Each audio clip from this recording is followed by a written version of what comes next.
commerce raider was regarded as dangerous, which is to say that one's return was doubtful. At the beginning of the war, Dr. Werner Hasselmann was chief surgeon in the Municipal Hospital of Neumünster, Germany. In 1940, he was assigned to commerce raider HK-33. Today, he again holds his old position in Neumünster. In 1940, Anthony Marshall was a sub-lieutenant on the heavy cruiser HMS Cornwall. Today, he is a director of an investment firm in London. Looking back now, my main feeling with regard to the Navy is one of gratitude, for it was a well worthwhile career. Certainly I fulfilled the adage, join the Navy and see the world. A few hundred miles off the coast of Africa, the lives of Lieutenant Marshall and Dr. Hasselmann crossed. Two fighting men, one English, one German, relived that moment in history.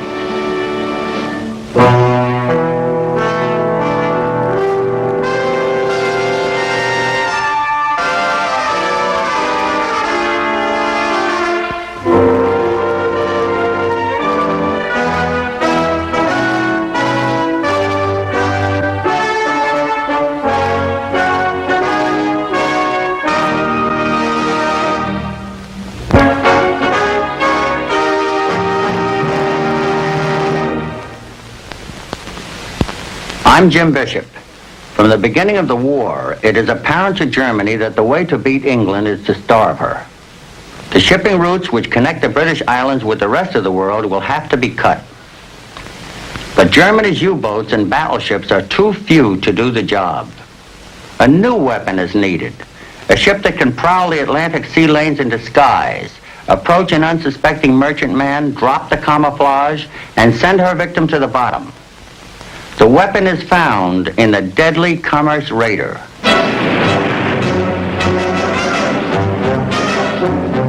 June 16th, 1940. Off the coast of Germany, a merchant ship flying no flag has orders to proceed secretly to an operations area in the Indian Ocean, where she will sink or capture Allied merchant ships. She is the Hilfskreuzer 33. On her bridge is Captain Ernst Felix Kreider.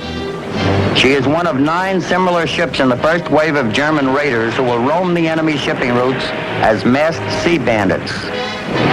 To all outward appearances, she is harmless, but in her bows, cleverly camouflaged behind concealed panels, are 6 15-centimeter guns, 4 torpedo tubes, and a seaplane. Captain Kreider christens his ship the Penguin. He commands a hand-picked crew of 400 men. One of them is an experienced surgeon, recently drafted into the Navy, Dr. Werner Hasselmann. I have been assigned as a ship's doctor. Because of the specialty of this command, I have received additional training as a dentist. We have been told that our ship will be away from our home base for a year or more.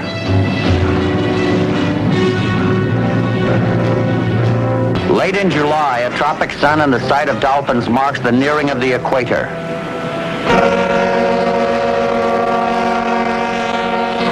The crew of HK-33 celebrate the crossing of the line in the immemorial manner of the sea.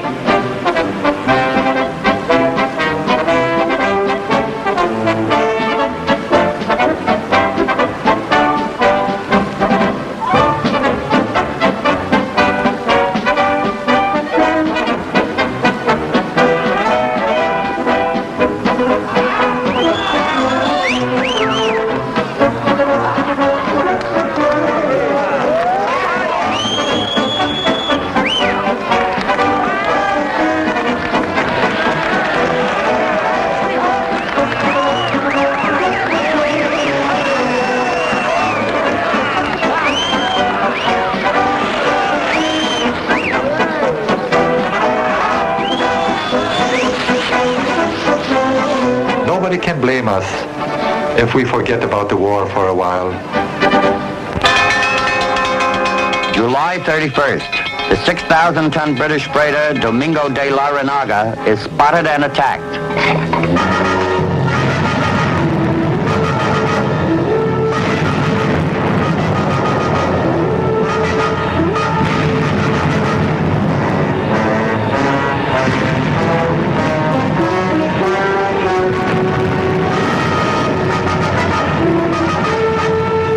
Before sinking, the freighter sends out distress signals, which are picked up by the British in Freetown.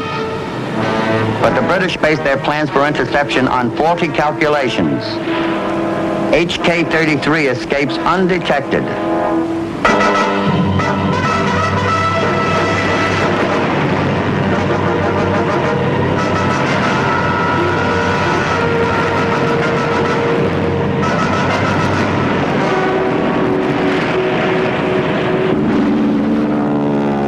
One success already on her log, HK-33 sends out its seaplane to search for other enemy ships. On August 26th, a tanker is sighted. The Norwegian tanker Filefjell is captured with a cargo of gasoline and fuel oil bound for Cape Town. The following day, 2 ships are sent to the bottom. The tanker British Commando and the Norwegian freighter Morviken hit by a torpedo.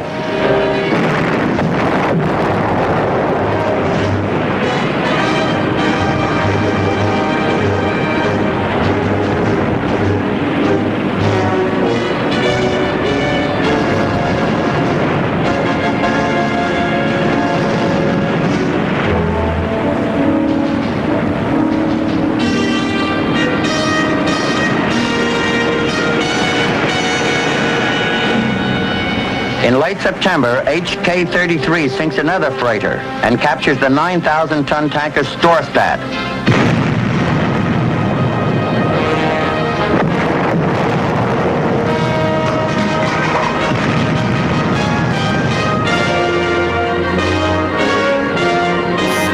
Late in October, the Penguin begins mine-laying operations between Newcastle and Sydney.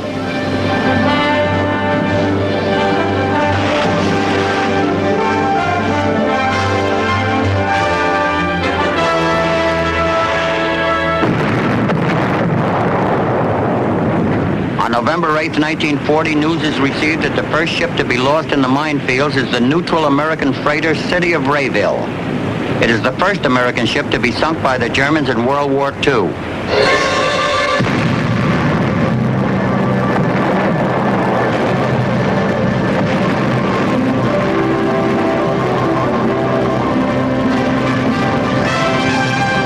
By the end of November, HK-33 has sunk or captured 11 Allied ships. The raider Penguin has been an enormous success.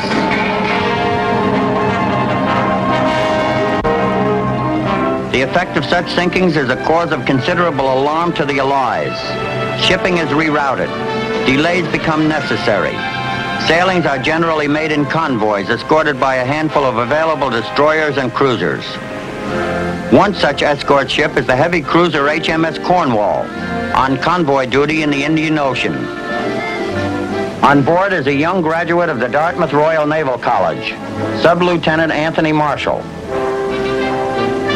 We are engaged in convoy duties ranging between West Africa, Durban, Aden, Bombay, Colombo, and Fremantle. It is common knowledge that one or more German raiders are now operating in the Indian Ocean. There is even a rumor that a German pocket battleship is supposed to be here. Because of this, we have to keep our ships widely dispersed. In these vast expanses, the work of a cruiser looking for a German raider would be utterly impossible without aircraft. Without these eyes, a ship would have very little chance of finding a raider, which might be hundreds of miles away.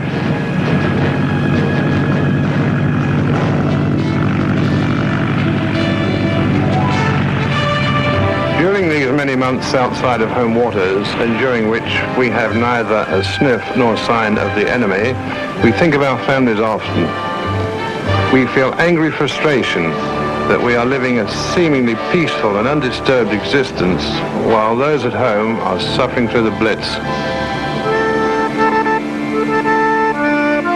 When going aboard a ship on a boarding party, one must be prepared for anything.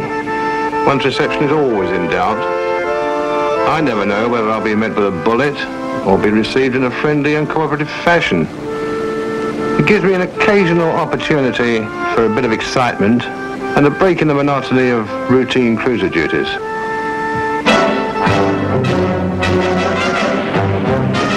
December 8th, the Penguin meets its famous sister ship, the Atlantis, at a secret rendezvous point in the Atlantic, codenamed Andalusia. These two mystery ships are the most hunted vessels on the high seas.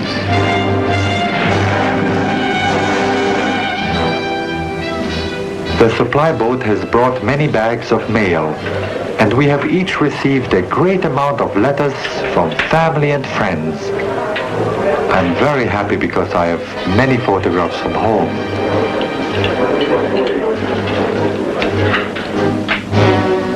Our female prisoners complicate the situation somewhat.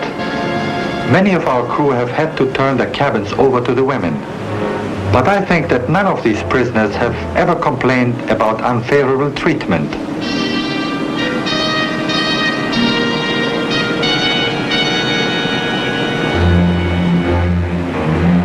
Captain Kreider uses some of his captured ships as temporary scouts or supply vessels. When their usefulness is finished, they are either sunk or dispatched to German ports with prize crews and prisoners.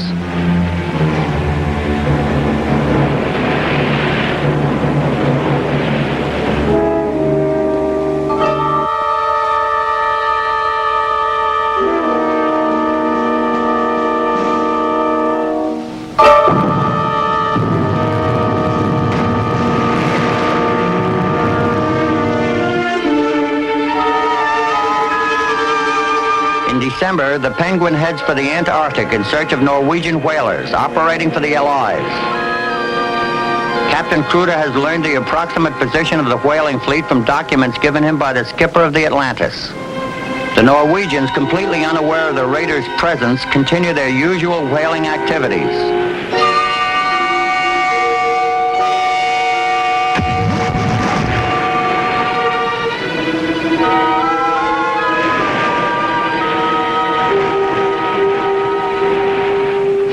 Telephone traffic between the whaling fleet is picked up by the Penguin's radio operators. From these conversations, the Germans are able to make directional bearings, and they begin to close in on their unsuspecting victims.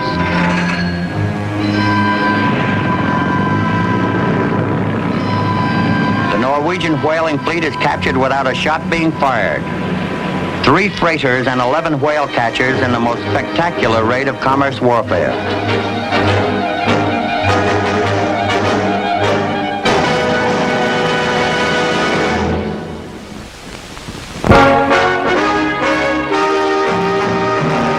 Under German guard, the Norwegians are ordered to complete their whaling operations. It is all very interesting for us. We have never seen a whale at close quarters before. The great beasts are hoisted onto the deck and flayed. The flesh is cut into great slices and fed into the tanks where the whale oil is extracted. The Norwegians carry on the work as usual, and their attitude towards us is not openly unfriendly.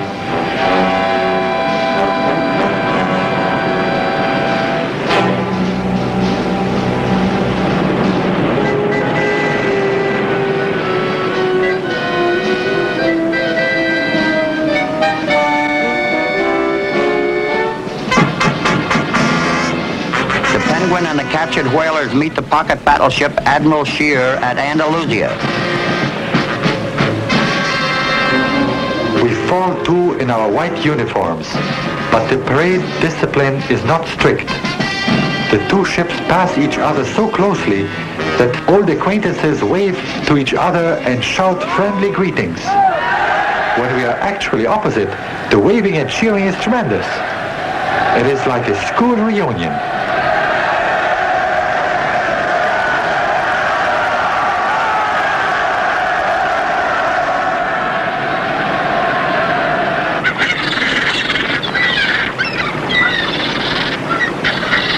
March 12th, 1941. HK-33 arrives at Port Kubru in the Kerguelen Islands. Here in this rocky and uninhabited spot of land in the southern Indian Ocean, HK-33 can replenish her fresh water.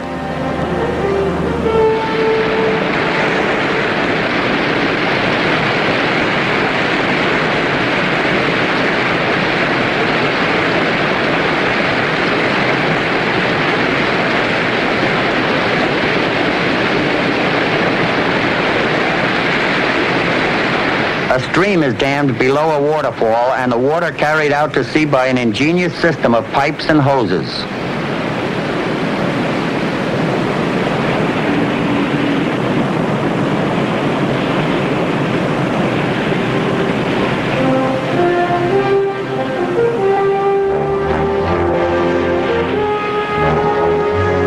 The island abounds in wild ducks, stormy petrels, gulls, seals, and rabbits. Those of the crew not on duty are allowed ashore in small parties.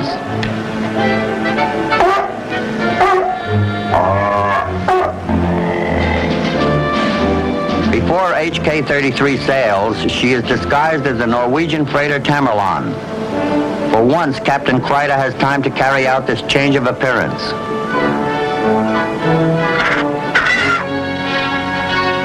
March 25th, HK-33 is once again at sea and searching for new victims. Each day her reconnaissance plane is sent out, but the Indian Ocean seems to be swept bare. The main shipping routes are little used now, as Allied ships stick close to the coast for protection.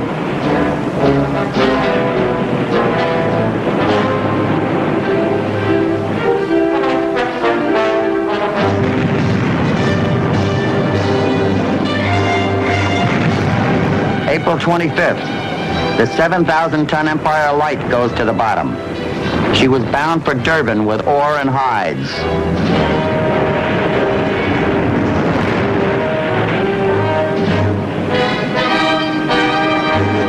The Empire Light is followed 3 days later by the Clan Buchanan, carrying 7,000 tons of Army and Air Force equipment from the United States to Madras.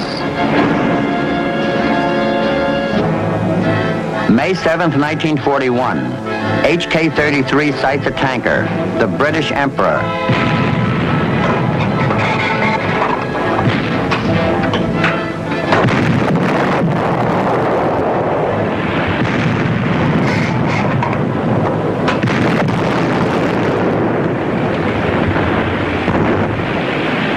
Although in flames and sinking, the British Emperor sends out distress signals that describes the appearance and exact position of the enemy raider.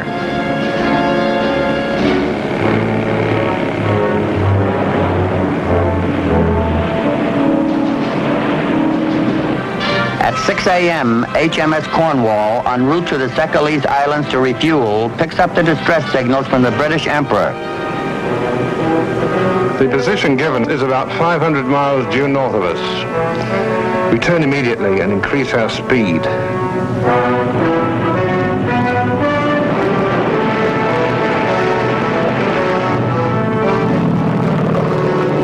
One feels an aura of expectation about.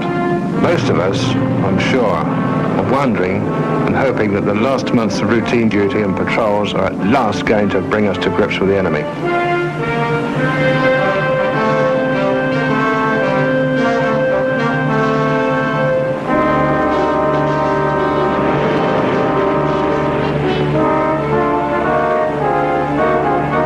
One of our aircraft has sighted a merchant ship about 60 miles to the west of our position. The aircraft reports that the ship has hoisted signal letters which identify her as the Norwegian ship Tamerlan. Tamerlan is not on our list of ships that we might expect to meet in this area at this time.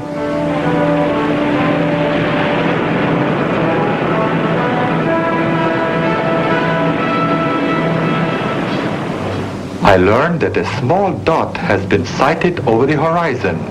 Everybody is suddenly aware of the seriousness of the situation.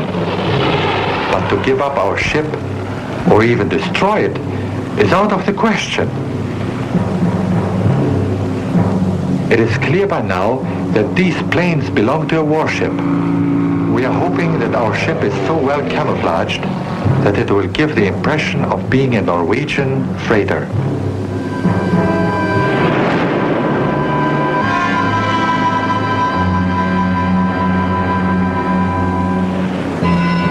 Cornwall sends messages ordering the freighter to stop for a search. HK-33 attempts to mislead it by sending light signals asking for help. Still the Cornwall advances. HK-33, realizing that the game is up, takes down the Norwegian flag and hoists the German battle ensign. Its radio officer sends a message to the German Naval Command.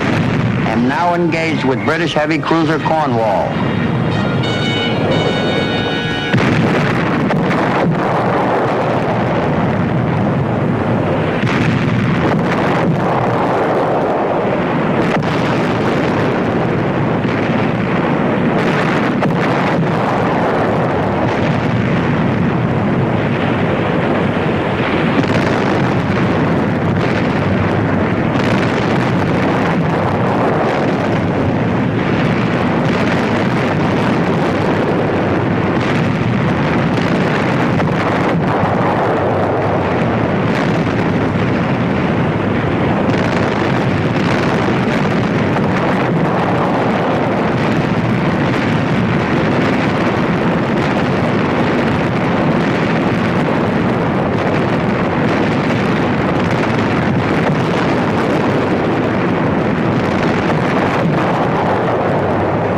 Minutes after the battle begins, a salvo of 4 shells score direct hits on the raider.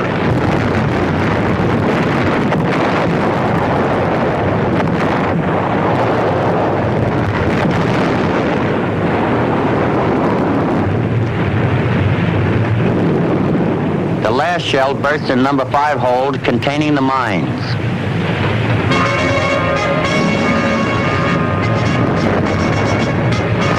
There are a number of survivors in the water, all oil-stained and disheveled.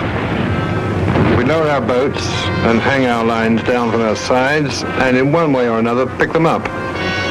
To my amazement, I realize that quite a few of the survivors are British officers and men who have been victims of the radar. All of them, British, Lascars and Germans, are dazed and shocked.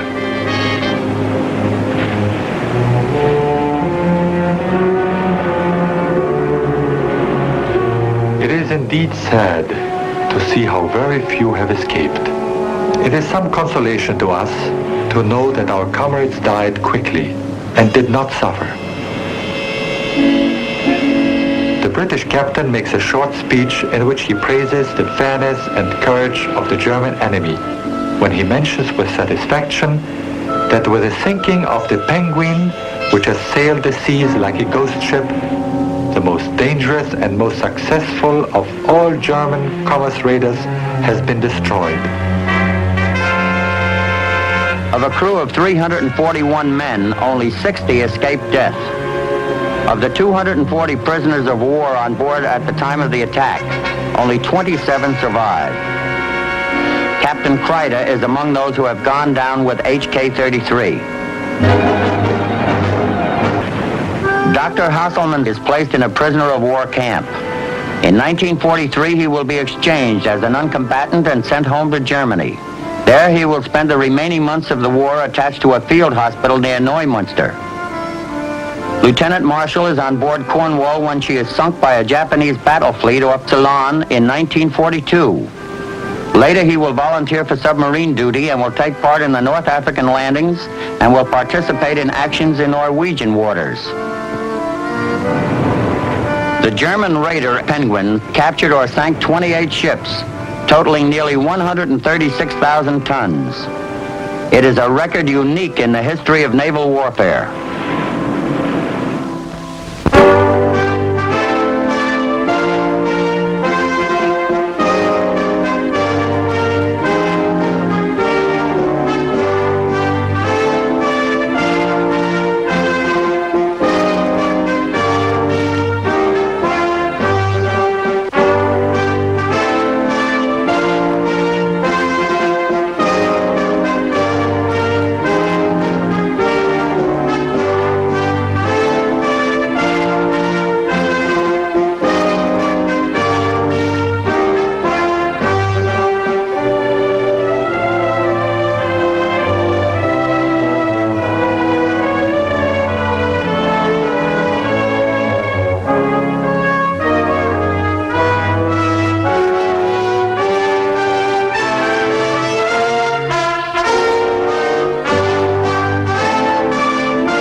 We are called the Green Devils. Our motto is, you never gain anything if you are not willing to risk everything.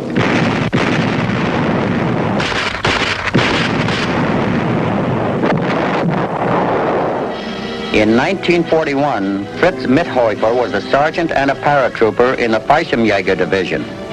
Today he is a service representative for an automobile agency in Hollywood, California.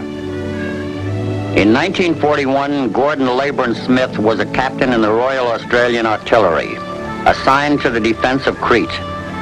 Today, an architect, he lives in Stirling, South Australia. People are inclined to regard war either in heroic or sentimental terms. As far as I'm concerned, all the war did to me was to make me grow up. On the Aegean island of Crete, the lives of Gordon Leyburn Smith and Fritz Mitthäufer came together for a brief moment. Two fighting men, one Australian, one German, relived that moment in history.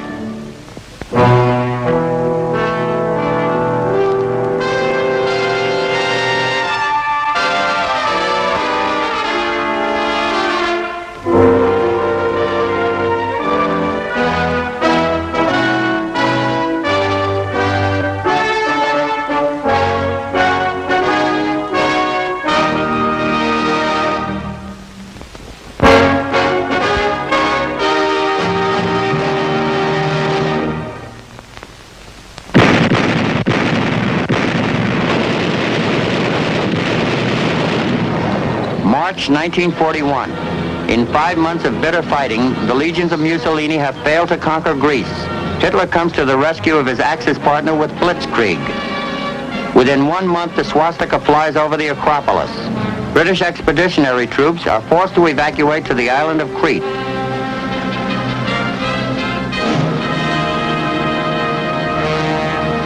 On the 1st of May 1941, over 27,000 disorganized British, Australian, and New Zealand soldiers are evacuated to Crete, an important British base covering Greece, Turkey, Palestine, and Suez. One of these soldiers, a troop commander in the 23rd Australian Field Regiment, is Captain Gordon Leyburn Smith. We land in Crete with no equipment whatever, not even a rifle amongst us. The troops generally are fit, but very, very tired. And units which have been badly split up and they came off the evacuation beaches have to be regrouped. We're completely exhausted, and the first 2 weeks we spend under the olive trees around Suda Bay, just resting and trying to build up our strength.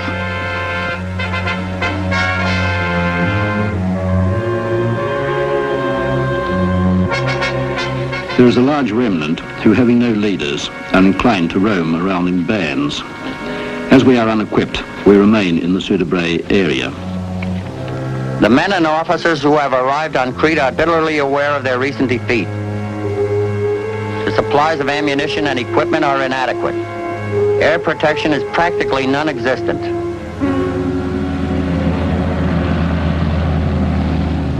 Crete is 160 miles long. It possesses a large deep-water harbor at Suda Bay and 3 airfields at Malimi, Ritimo, and Iraklion. Whoever controls Crete dominates the East Mediterranean. The German General Staff has maintained that mastery of the Eastern Mediterranean is dependent on the capture of Crete. Having conquered Greece, the question of Crete must now be settled. It is the method of invasion that is open to debate. The Germans are aware of the might of the British fleet, so Reichsmarshal Goering urges an invasion by air. Only Hitler hesitates. The paratroop corps represents the elite of the youth movement. Goering is persistent. Hitler issues Directive Number 28. The flower of the German Reich will form the backbone of Operation Mercury, set for May 20th. One of these paratroopers, in training with the crack 7th Airborne Division, is Sergeant Fritz Mitthäufer. The training is very difficult. We learn to fall onto ground that is nearly as hard as concrete. We are trained in offensive action only, never how to defend ourselves. If we ask an officer about defense, he looks at us as if we were mad. When we have successfully passed these tests, we are allowed to jump.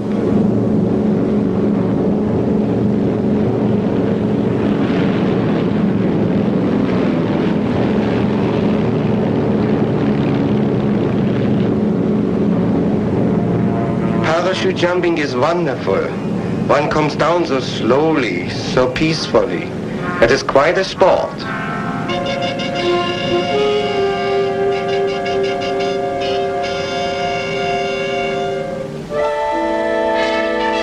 On May 12th, British intelligence reports a German invasion of Crete is imminent. The defending force on the island, known as Creforce, is composed chiefly of Greeks, New Zealanders, and Australians. Churchill states that the island will be defended to the last man. Our positions are well concealed. We're excited at the prospect of once more meeting up with the Germans. We're expecting an attack, but as the days wear on, rather hope it will never come. These first days are particularly wearing, as food is extremely light on, and having nothing in particular to do, we brood far too much on the fact that the only planes we see are German, and they are almost continually overhead. There is no doubt about it, the Germans are having it all their own way. About the 14th of May, things brighten up considerably when rumour goes round that there are some guns available and that our regiment is to take them over. On the next day, 4 Italian 75s arrive, towed by trucks, and I am given command of these in order to take them to a place called Georgiopolis. We are very confident that we will be able to deal with anything the enemy offers, so long as we are not bombed into the ground beforehand.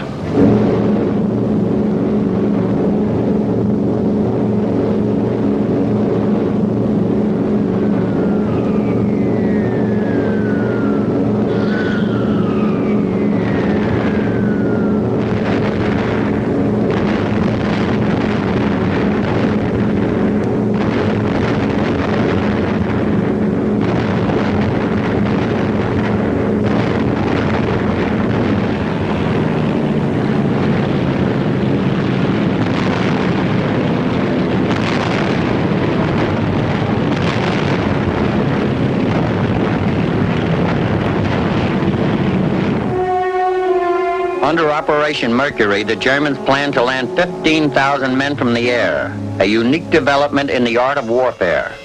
An additional 7,000 men will invade the island from the sea. The German objectives: take the airstrip at Malimi and the towns of Hanya, Ritimo, and Heraklion.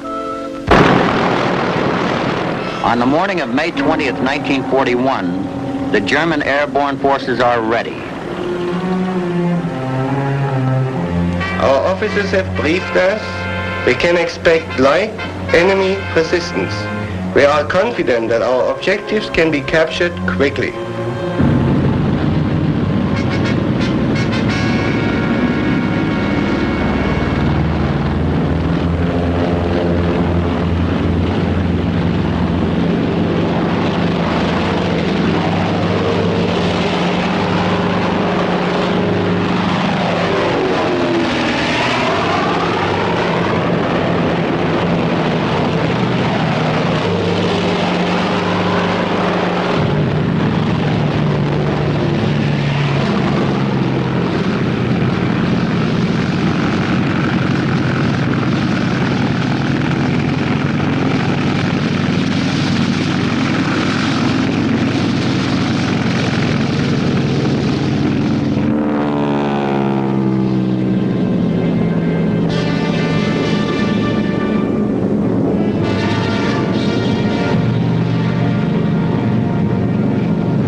German air strength totals over 1,200 aircraft, including 500 Yonker transports and hundreds of gliders.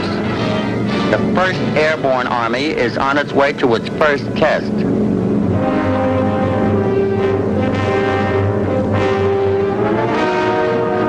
May 20th, 1941, 7 a.m. the German invasion force appears over the island of Crete.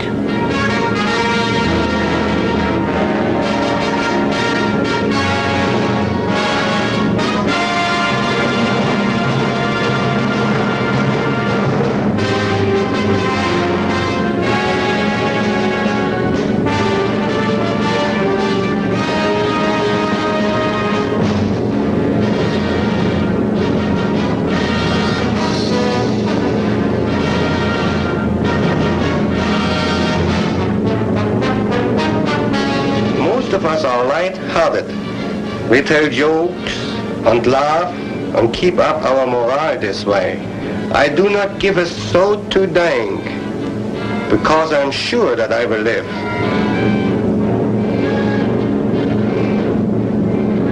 I'm at my observation post on the top of a hill. Suddenly, the whole ground seems to shake with the throbbing noise of approaching planes. We are told, prepare to jump. Then comes the order, ready to jump. The moment has arrived, the word comes, go!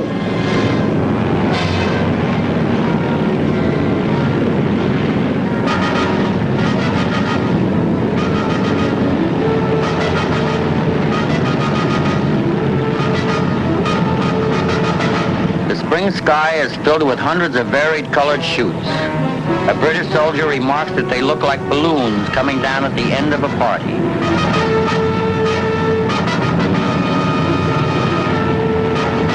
We have a perfect grandstand view. As a spectacle, the landings are magnificent. They come down endlessly. Most of the chutes are white, but some are red, others blue. The little figures hanging on the ends of the parachutes look not so much formidable as pathetic.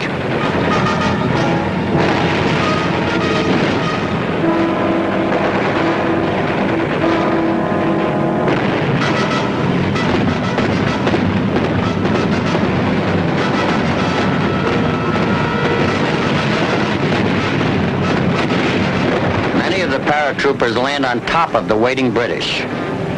The invasion is off to a bad start when the gliders in which the commanding general and his staff are traveling crashes on takeoff. The command quickly passes to other hands, but not without confusion. In spite of staggering losses, the gliders and transports managed to land more than 5,000 men in the area of the Malimi airfield, the main target.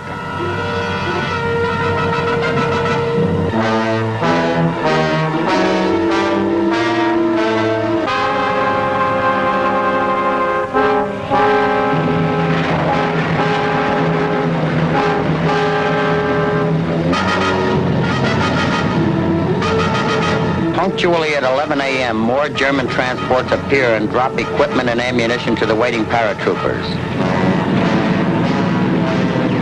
The Australian troops at Malemi capture a complete German battle plan and succeed in breaking the code. Crete Force troops are able to signal the German transports into dropping ammunition and food supplies to them instead.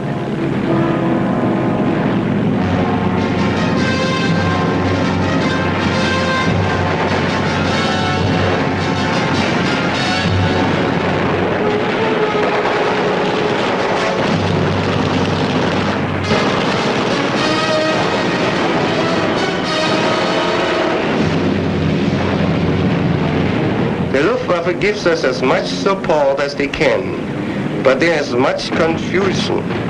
Many of our high officers have been killed and one cannot get definite orders or information.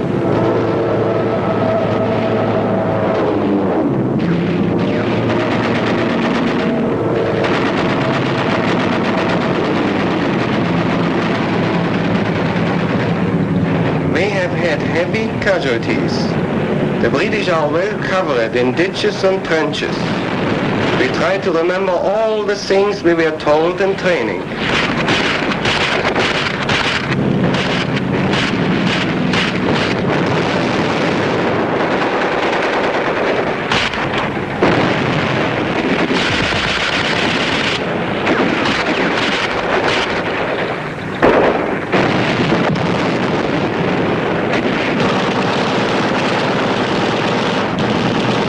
My duty is to run from battalion to regimental headquarters, to keep them in touch with each other.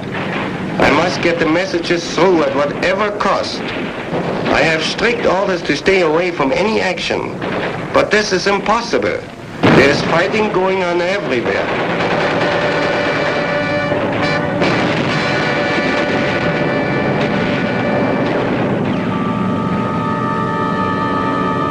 The results of the first day's fighting are costly for the Germans.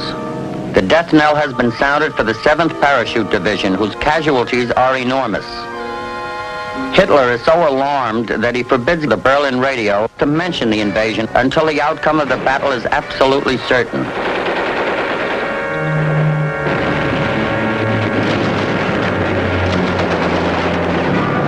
Messages from Retamo and Heraklion indicate that the fighting there is going well for us. But it's apparent that conditions at Malmö have deteriorated badly. We must hold out here. If the Malmö airstrip is lost, the whole of the island can be lost too.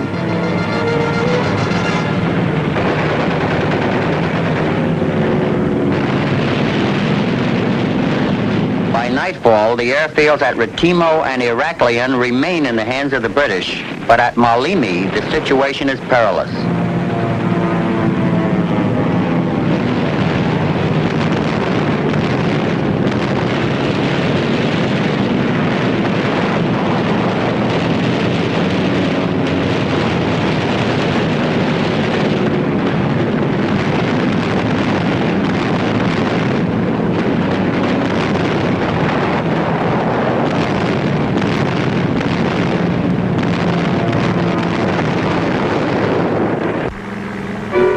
The New Zealanders at Malmö have failed to counterattack during the night, with the result that the Germans have obtained a foothold on the airfield. Now the Germans throw half a battalion of paratroopers into this position, oblivious to losses. Our commander has told us, push on. We move about 100 or 200 yards at a time. It is ambush fighting, and I don't like it.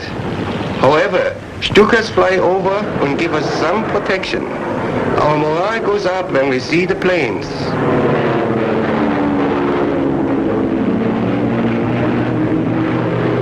The Germans continue to bring in their men, and their bombers are almost always overhead. Without any air power, it's quite impossible for our troops to attack.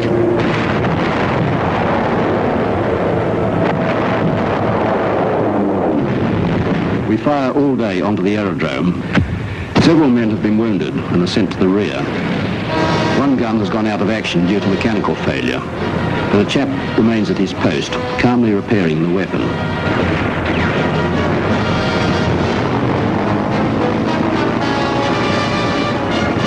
The Malmö airfield is now fully operational, and German strength increases rapidly.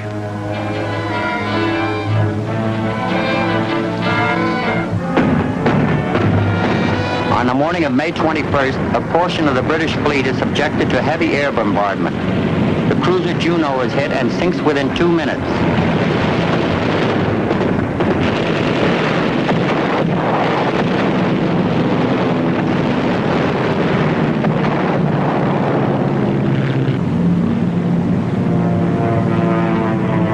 That evening, the Royal Navy intercepts a German troop convoy off the coast.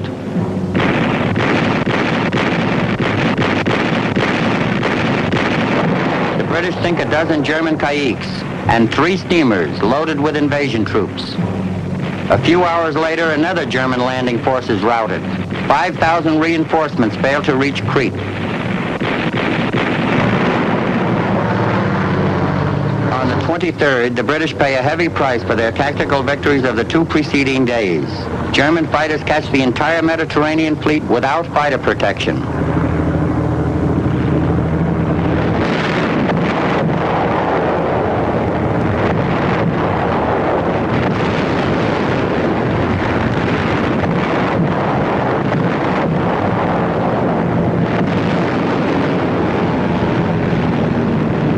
The cost to the British, 1 battleship, 4 cruisers, and 8 destroyers, sunk or out of action, and other units severely damaged.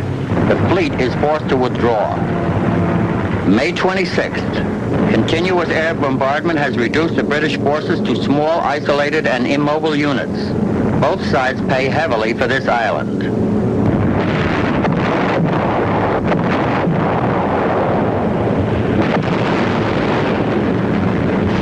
The Germans, near exhaustion because of the heavy fighting of the last few days and running low in ammunition, make a desperate assault on Hanya, the doorway to Suda Bay.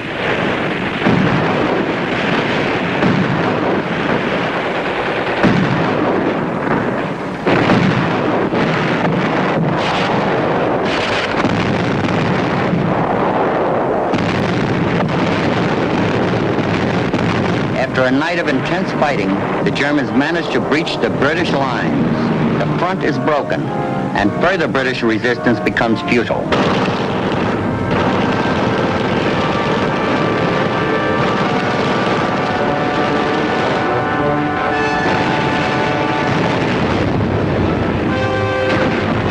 The Australians and New Zealanders are tough fighters. When we approach their lines, we are worried. But we find their positions are empty most of the time. They have left, pulled back. Maybe they find out that we are ready to move in. Certainly, the end of this fighting will not be far off. Early in the morning of May 27th, the decision is taken to evacuate Crete. The last retreat from Europe begins. From now on, it is a matter of getting back to the beach at Sfakia in the best order that we can. The withdrawal is carried out superbly, and at no time turned into a rout. The roads do not appear to be filled with troops, and the guns always have easy travelling without traffic jams. The infantry moves back steadily, if wearily. The whole effect is curiously gentle, but this is still the gentleness of a wild beast, worn down by the hunting pack, but still quite willing and eager to rip and tear if approached too closely.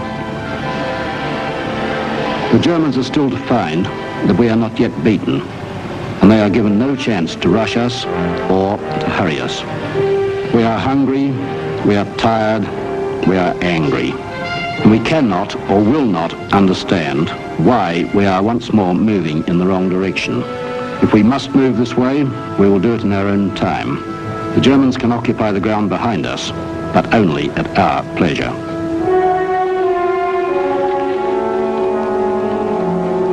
"15,000 British are saved from the rocky beaches, but 13,000 are left behind, killed or captured."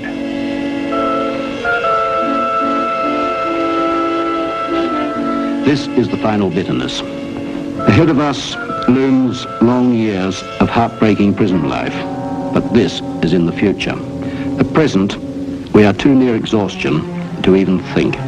I'm proud to say that the men who are forced to surrender on the beach at Sfakia, my friends from Australia, New Zealand, and the United Kingdom, are still undefeated. Within 10 days, Crete has fallen.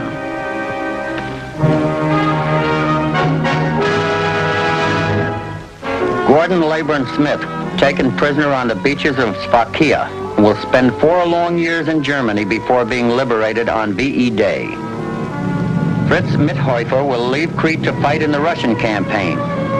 Later at El Alamein, he is captured by the British. Crete was quickly won, but at a staggering loss, in the very skies in which, according to legend, Greek gods first took flight. Both stories ended in tragedy.